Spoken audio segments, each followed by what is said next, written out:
I'm getting that 2011 was an extremely pivotal year for you.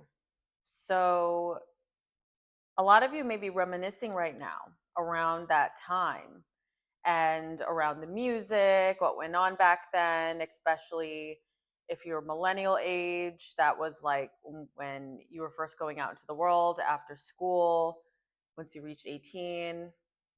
And kind of experiencing adult life for the first time. So I think a lot of my collective right now is feeling some nostalgia over the year 2011, Mercury retrograde in Sagittarius. So, of course, Mercury retrograde is a time that we think back to the past.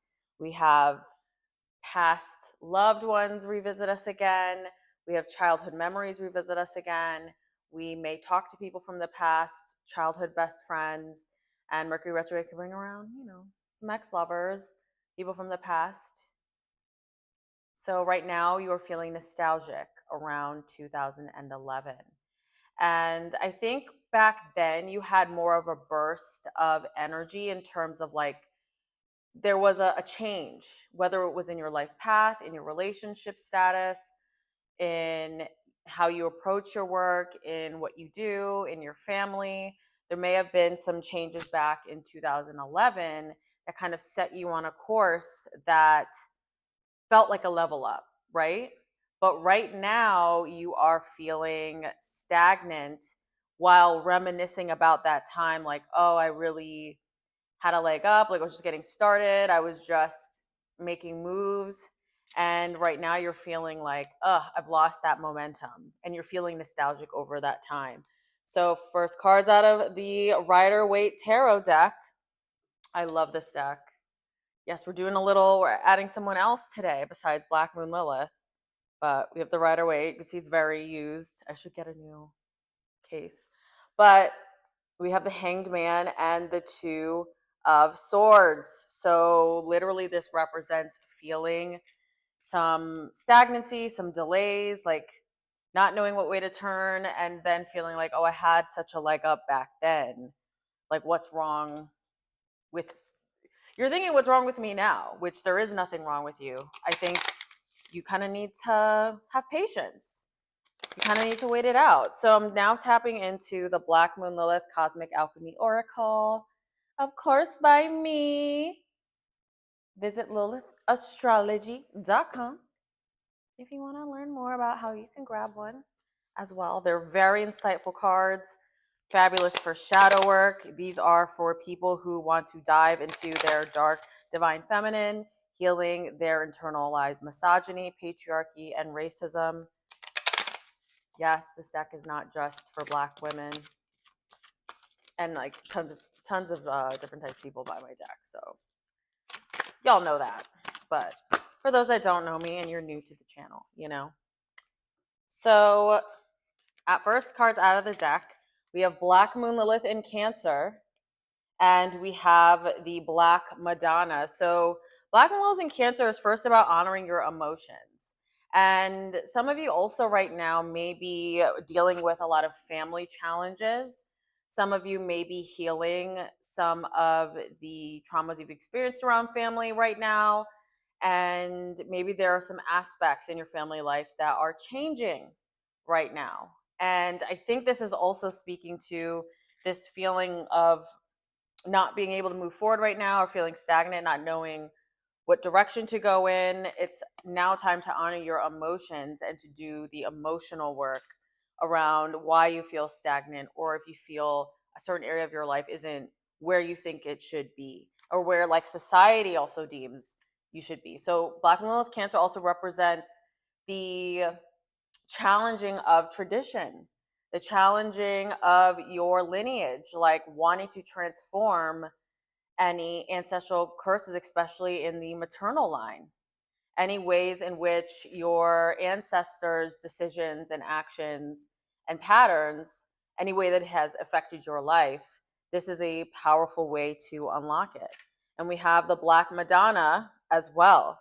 So this is also breaking that lineage curse, that maternal curse of feeling like you you have power, but you are afraid of it. You're afraid of your shine.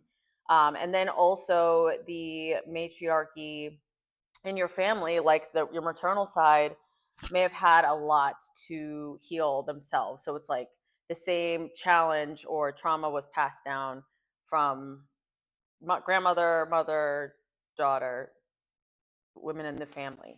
So you are working that all out now.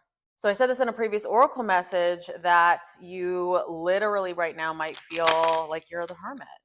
If the hermit card jumps out right now, I mean, it might not, but I will like flip. So now I'm pulling from the Rider Waite. Like if it does, I'm literally like, oh my God. But the hermit card is definitely coming to mind. Maybe some of you, if you pull cards, like if you, this is something you do, ooh, it's okay. It's going to be okay. I'm a Scorpio. I know how to handle this card, okay? I'm a Scorpio born on Friday the 13th, honey, November. I know how to handle this card, okay? Don't stress. But it's a death card. It happens to be card number 13, and it represents Scorpio, actually. And so some of you may have Scorpio placements. So in terms of the placements for this reading, I'm getting Scorpio placements. I'm getting Cancer placements if you have Black Moon Lilith in Cancer as well, and also Chiron in Cancer. So the death card, back to the death card. This represents regeneration. This represents change that you cannot go back from, the breaking down of a reality. Some of you might have been dealing with death or a deceased loved one recently. And this is something, or you may be dealing with inheritances, loans. And this is something that you're facing and coming to terms with. Some of you may also be resisting the transformation that is coming for you. So as I mentioned with 2011, you were graduating onto something bigger at that time. And it depends on the area of life for you guys, like home, career, school, travel. Like you were journeying out into something new. You were reaching a new horizon in 2011. And right now you were on the cusp of that same change, but you're feeling some restlessness because you're like, when is this change coming? When is it coming? But it's coming. So we have the death card. I'm really feeling the Rider Waite today. Like I love my deck, you know. But sometimes you got to tap into a different one. And I love this one. So we had 4 come out at the same time. So let's go over them. We've got the 3 of Swords. So this is again kind of going into that death card of some of you may be experiencing a transformation within a relationship. So, and maybe you experienced it back in 2011, there was a change.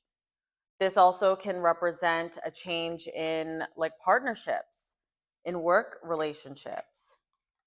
And right now you may also be feeling like, okay, I'm going through this heartbreak, I'm going through this challenge right now, I'm going through this stagnancy and feeling this anxiety. And you know, the universe, your guides, your ancestors are telling you to have strength. Have strength because it's ending. We've got the Judgment and we've got the Strength card. It's ending.